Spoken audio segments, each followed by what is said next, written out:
última plática de este módulo se titula Manejo de la depresión en el adulto mayor y será expuesta por el Dr. Carl Salzman. Veamos el desarrollo del tema.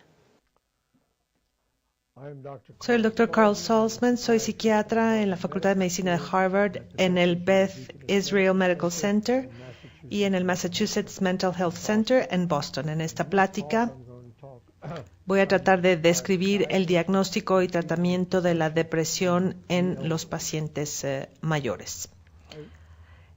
Espero cubrir estos temas en toda la charla. Las definiciones, descripción de depresión, por qué la gente de mayor edad tiene mayor riesgo de depresión, el tratamiento de la depresión, incluyendo los beneficios, los riesgos, efectos secundarios, interacciones medicamentosas potenciales y, por último, recomendaciones sobre cómo tratar al paciente de la tercera edad.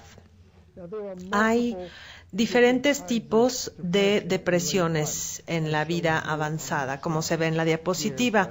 Está la depresión cognitiva que el paciente ha tenido desde joven y que la siguen teniendo. Pueden ser no bipolar, a veces se llama unipolar, o puede ser parte de la depresión bipolar o bipolar con manía, que es la bipolar 2.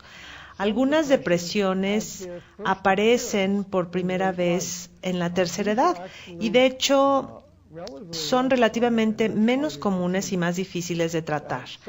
Algunas de estas depresiones de inicio tardío se dan porque se asocian con pequeños accidentes vasculares que se dan en esta etapa de la vida.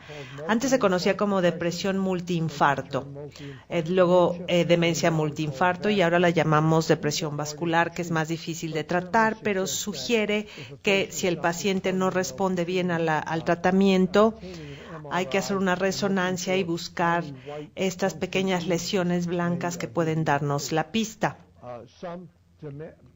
Hay pacientes que tienen demencia y tienen depresión y viceversa.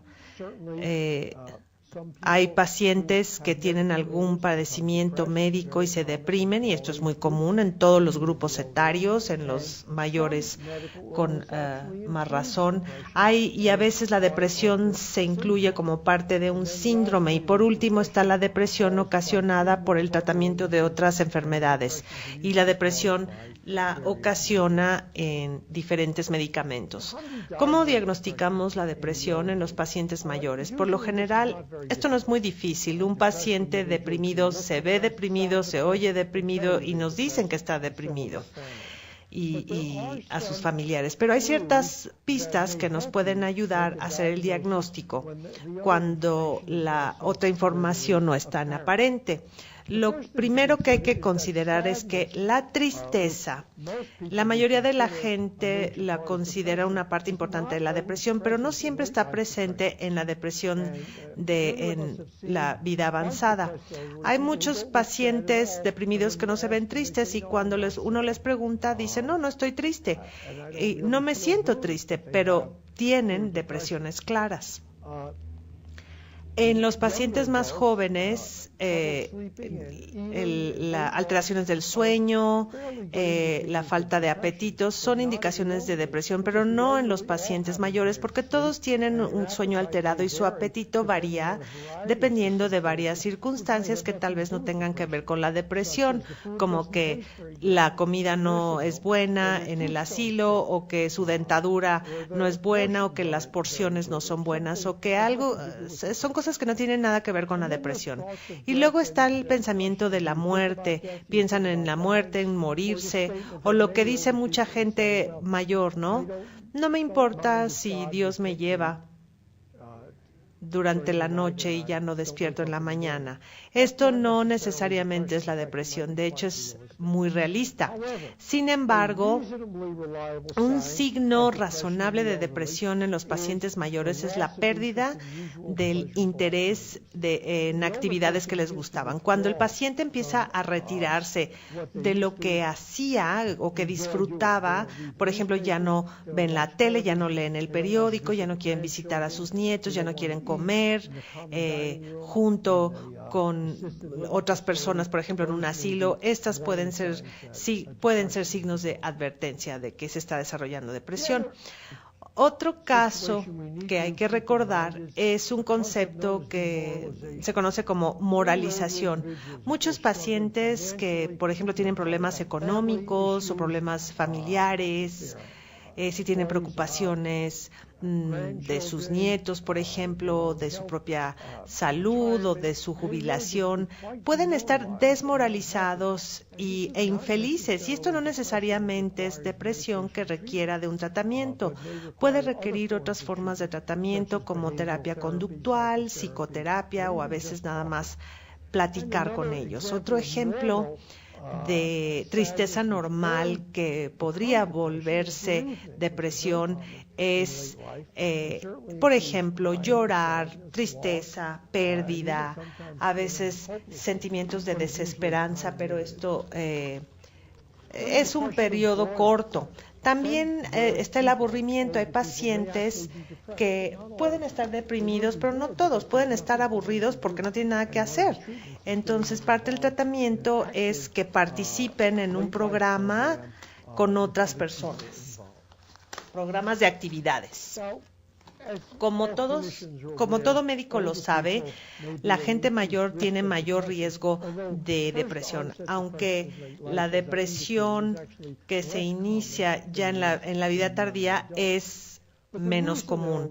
Pero la razón por la que tienen más riesgo es porque por alguna enfermedad o porque hay una disminución en la función fisiológica que puede contribuir a estados depresivos.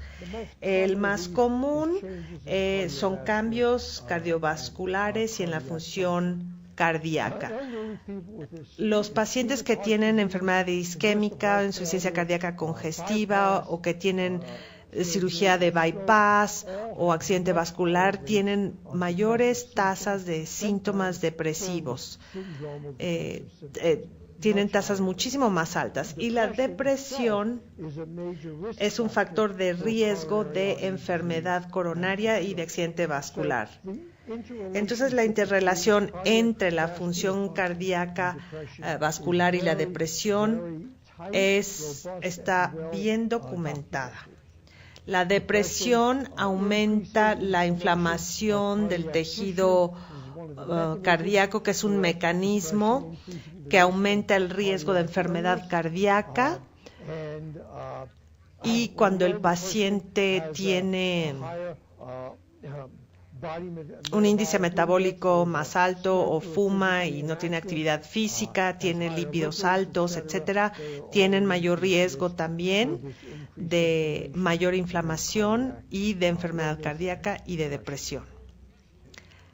La depresión aumenta las consecuencias de tener infarto del miocardio, es decir, seguir enfermo o morir por un infarto del miocardio. Todo esto aumenta en los pacientes que están deprimidos. Y esta información es bastante robusta. También ha hecho que algunos médicos sugieran que los pacientes que han tenido infarto del miocardio se les debe dar un antidepresivo profilácticamente. Yo no estoy tan de acuerdo con esto como regla general, ¿no? Pero es algo que hay que recordar si el paciente que tuvo un infarto del miocardio y tuvo antecedente de depresión o si tiene un antecedente familiar de depresión importante. Estas son las causas del riesgo: mayor inflamación, pero la variabilidad de la frecuencia cardíaca después de un infarto. La función parasimpática y simpática está fuera de equilibrio. Una variabilidad cardíaca también aumenta el riesgo de otro infarto y también de depresión. Y como veremos, el tratar la depresión en pacientes con enfermedad cardiovascular, si se hace con cuidado, es seguro y efectivo. Estas son unas curvas que muestran el mayor riesgo de mortalidad cardíaca en pacientes mayores que no tenían una enfermedad cardíaca, así como aquellos con una enfermedad preexistente. Las líneas negras representan muy bien el riesgo aumentado y el riesgo relativo. También el accidente cerebrovascular aumenta el riesgo de depresión. De hecho, hay investigadores que creen que casi el 100% de las personas que han tenido un evento cerebrovascular tendrán depresión post-evento. Eventos cerebrovasculares menos graves no se asocian comúnmente con depresión, pero sí puede suceder. Casi todos los antidepresivos, se los voy a mencionar con mayor detalle, pueden ser útiles para la depresión post-evento vascular, y hay un estudio que muestra que el acetalopram, que se vende como Lexapro, puede prevenir el inicio de depresión si se administra justo después de un evento cerebrovascular, y es tan efectivo como otros antidepresivos.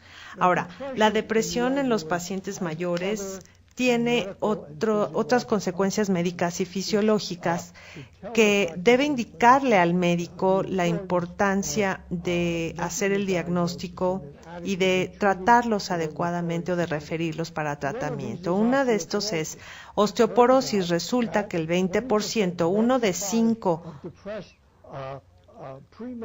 mujeres pre y posmenopáusicas deprimidas tienen una densidad mineral ósea disminuida y mayor riesgo de fracturas, especialmente si se caen. Y esto se debe a que hay citocinas inflamatorias, que hay más citocinas inflamatorias que aumentan por la depresión.